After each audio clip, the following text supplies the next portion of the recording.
आज सुप्रीम कोर्टामध्ये माधुरी हत्येला पुन्हा महाराष्ट्रामध्ये आणि नांदणी मठामध्ये परत आणण्याच्या संदर्भामध्ये पुनर्विचार याचिकेची सुनावणी झाली।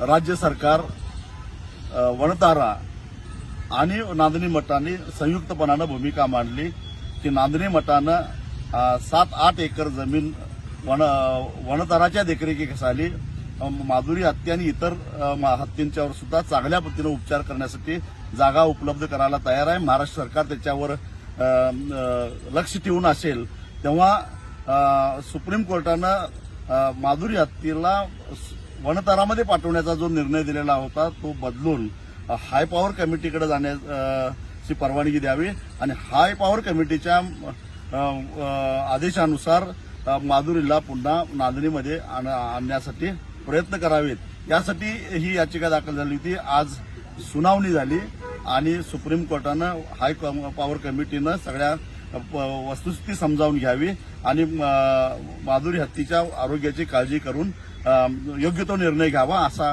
अत्यंत महत्वाचा असा निर्णय घेतलेला आहे। म्हणजे हायकोर्ट आणि सुप्रीम कोर्टाचा आता अडथळा संपलेला आहे आणि आता सोमवारी राज्य सरकार, वणतारा आणि नांदणी मठ हे संयुक्तरित्या हाय पॉवर कमिटीकडे अर्ज करतील आणि एक प्रकारे माधुरी हत्येला नांदणीमध्ये परत आणण्याचा मार्ग काही अंशी सुकर झालेला आहे।